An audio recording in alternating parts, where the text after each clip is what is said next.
Assalamualaikum warahmatullahi wabarakatuh. Jadi di sini kami dari Pencemaran Perairan 63 akan memaparkan materi tentang bioremediasi. Untuk anggotanya sendiri atau ada yang pertama ada saya Akmal Darusfula, lalu yang kedua ada Tasya Raffi Fazara. Bisa di next. Untuk selanjutnya, untuk pokok bahasan tentang bioremediasi, yang pertama yaitu pengertian bioremediasi, lalu yang kedua yaitu jenis-jenis bioremediasi, yang ketiga proses atau mekanisme dari bioremediasi, yang keempat adalah faktor-faktor yang mempengaruhi bioremediasi, yang kelima kelebihan dan kekurangan bioremediasi, yang keenam yaitu ada contoh studi kasus, dan yang terakhir yang ketujuh yaitu ada kesimpulan dari bioremediasi.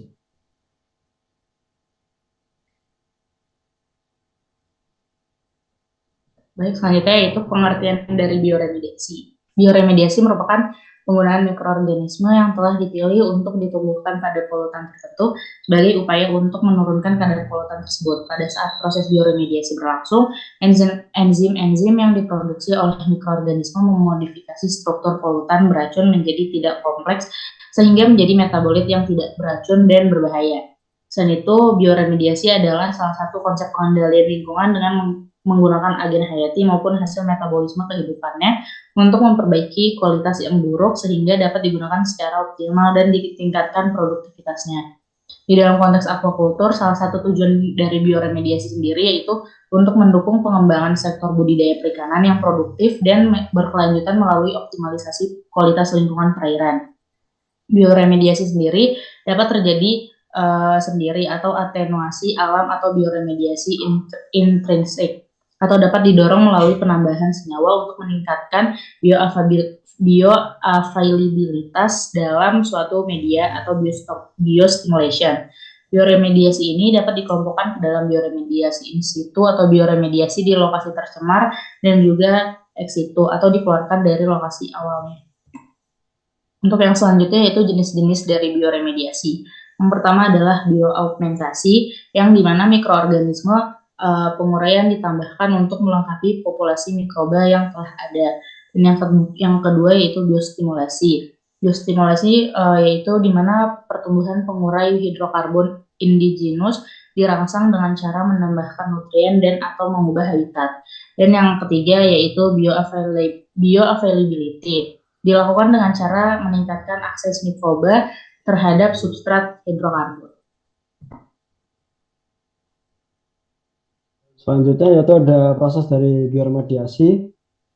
Untuk tahapan yang pertama yaitu bioaugmentasi, yang dimana melibatkan penambahan organisme bioremediasi yang lebih spesifik ke lingkungan yang terkontaminasi untuk mempercepat proses biodegradasi polutan. Proses bioremediasi dengan metode bioaugmentasi terbagi menjadi beberapa tahapan. Yang pertama yaitu evaluasi lingkungan yang terkontaminasi, yang dimana hal ini adalah langkah awal untuk melakukan evaluasi terhadap lingkungan yang terkontaminasi, termasuk karakteristik polutan, jenis substrat, dan kondisi lingkungan. Hal ini diperlukan untuk menentukan jenis nutrien atau bahan bioaugmentasi yang dibutuhkan. Lalu yang kedua yaitu identifikasi organisme bioremediasi yang lebih spesifik. Organisme bioremediasi memiliki kemampuan untuk mendegradasi polutan terkontaminasi. Organisme yang dapat melakukan kemampuan tersebut adalah organisme seperti bakteri, jamur, atau agen bioremediasi yang lain, namun disesuaikan dengan jenis polutan yang lebih mampu terhadap polutan yang dihadapi. Lalu yang ketiga yaitu pembuatan kultur organisme bioremediasi. Organisme bioremediasi yang dipilih kemudian dikultur dengan jumlah yang cukup untuk dimasukkan ke lingkungan terkontaminasi.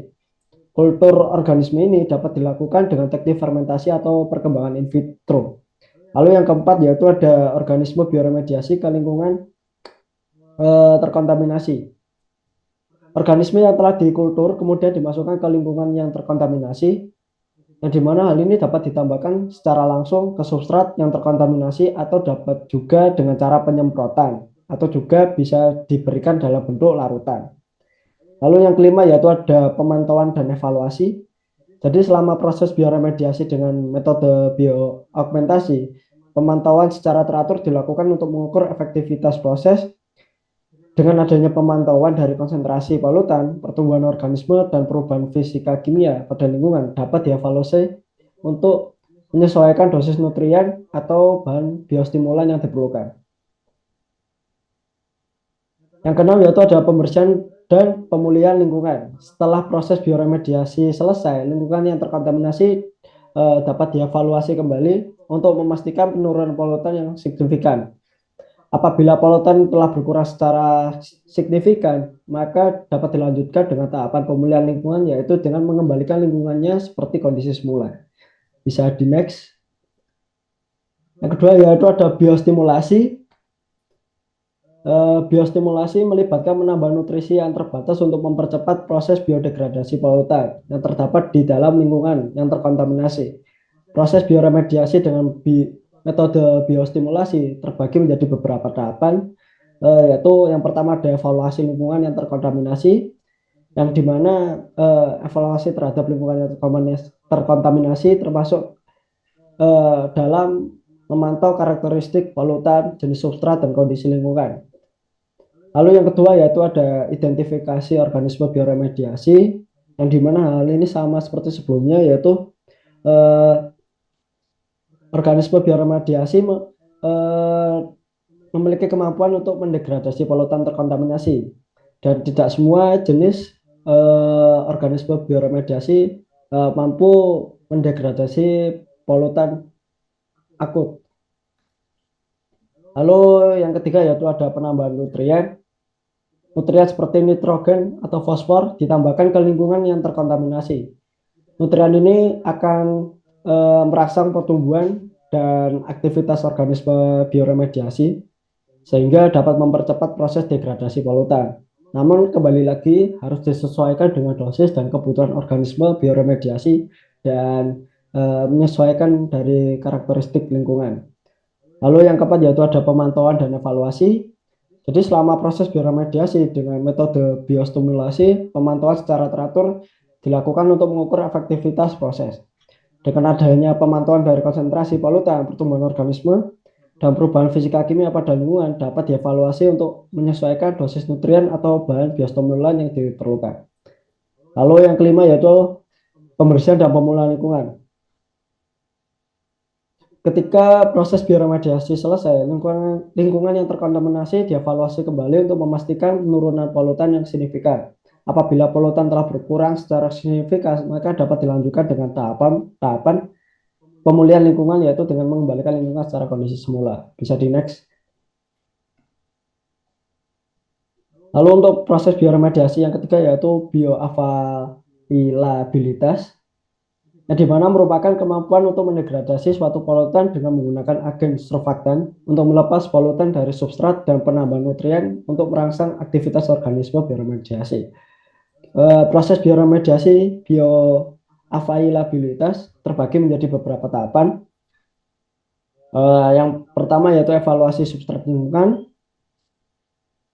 yang dimana hal ini sama seperti sebelumnya, yaitu mengevaluasi substrat lingkungannya seperti tanah, sedimen, atau air yang mengandung kontaminasi.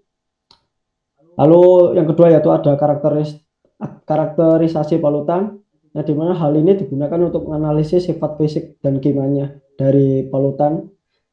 Lalu yang ketiga yaitu ada pemilihan organisme bioremediasi.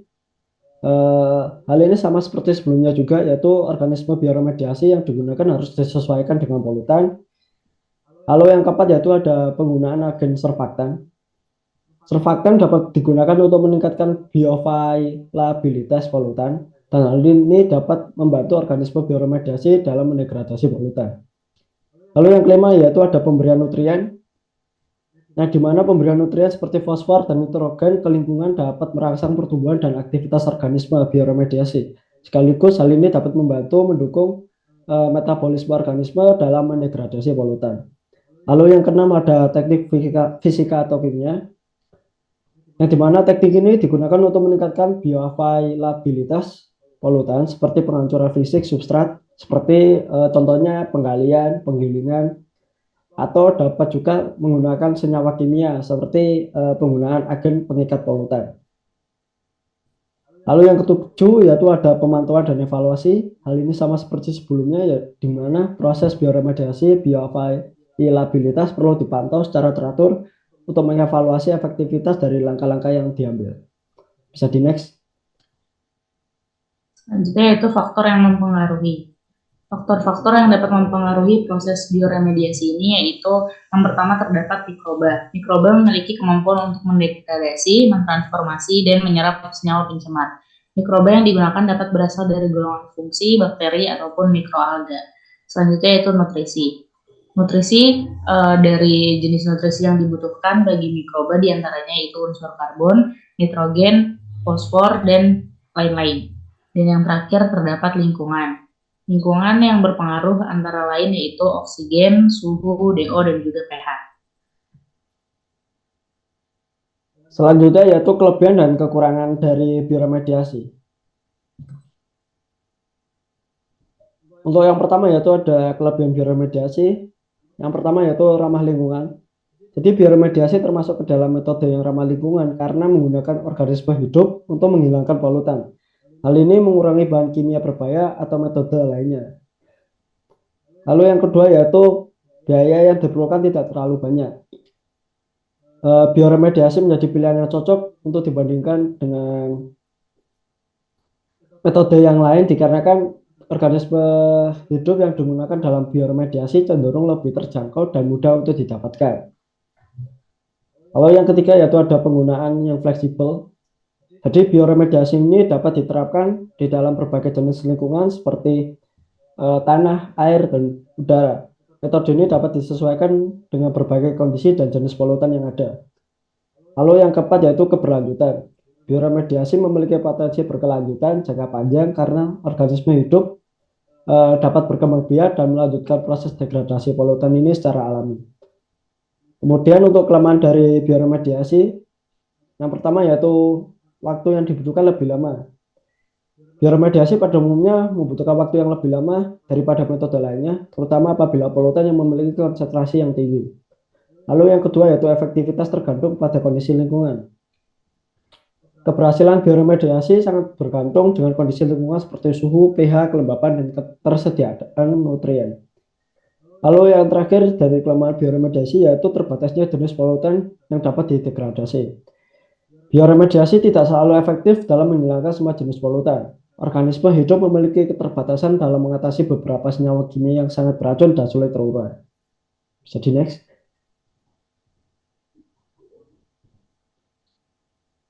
Lalu untuk selanjutnya yaitu studi kasus dengan judul studi literatur alternatif penanganan tumpahan minyak mentah menggunakan Bacillus subtilis dan Pseudomonas putida. Studi kasus tumpahan minyak mentah sumur YYA1. Bisa di next.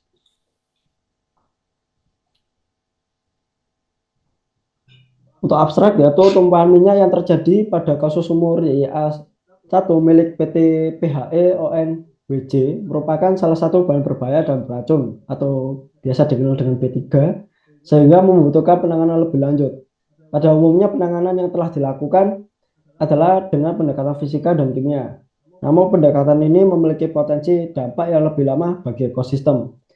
Oleh sebab itu perlu adanya pendekatan alternatif dalam permasalahan ini. Bioremediasi memiliki potensi yang baik untuk diterapkan sebagai alternatif penanganan tumpahan minyak mentah pada perairan laut. Bioremediasi memanfaatkan metabolisme mikroba sebagai pendegradasi hidrokarbon untuk mengubah polutan menjadi senyawa yang tidak berbahaya. Beberapa spesies bakteri yang terbukti dapat digunakan untuk bioremediasi adalah Bacillus subtilis dan Pseudomonas putida. Berdasarkan beberapa data hasil penelitian pada laboratorium, diperkirakan penggunaan kedua bakteri ini dapat efektif menyisihkan tumpahan minyak mentah dengan menerapkan penanganan fisika kimia sebagai penanganan awal, serta beberapa faktor dan prosedur yang harus diperhatikan dengan seksama pada saat penerapan bioremediasi dilakukan.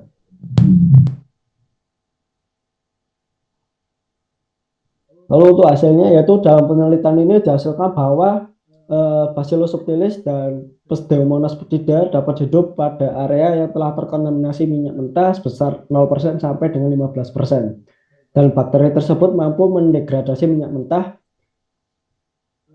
Bacillus subtilis juga mampu menyisihkan hidrokarbon minyak dengan isolat tunggal mulai dari 60% hingga 80%. Dan Pseudomonas putida mulai dari 60% hingga 70% dalam waktu 1 bulan, tergantung faktor-faktor biodegradasi. Bioremediasi menjadi metode alternatif yang dapat diterapkan pada kasus permasalahan tumpahan minyak sumur HA1 yang terjadi pada tahun 2019 yang lalu. Setelah penanganan fisika dan kimia yang telah dilakukan sebagai melokalisir tumpahan minyak mentah dalam waktu singkat agar pencemaran minyak tumpah tidak semakin luas. Ada pun beberapa faktor dan prosedur yang harus diperhatikan dalam penerapan bioremediasi agar bakteri yang digunakan tidak mati seperti penyesuaian suhu, nutrien, dan makanan yang dibutuhkan oleh mikroba untuk proses bioremediasi. Konsentrasi polutan, jenis polutan, salinitas, pH, oksigen juga menjadi faktor yang perlu diperhatikan dalam proses bioremediasi. Baik, selanjutnya itu kesimpulan.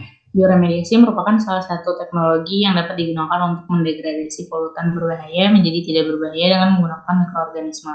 Salah satu tujuan bioremediasi yaitu untuk mendukung pengembangan sektor budidaya perikanan yang produktif serta berkelanjutan melalui optimalisasi kualitas lingkungan dari perairan. Beberapa contoh dari teknik bioremediasi antara lain yaitu bioaugmentasi, biostimulasi, dan bioavailabilitas. Adapun faktor-faktor yang dapat mempengaruhi bioremediasi yaitu mikroba, nutrisi, dan juga lingkungan.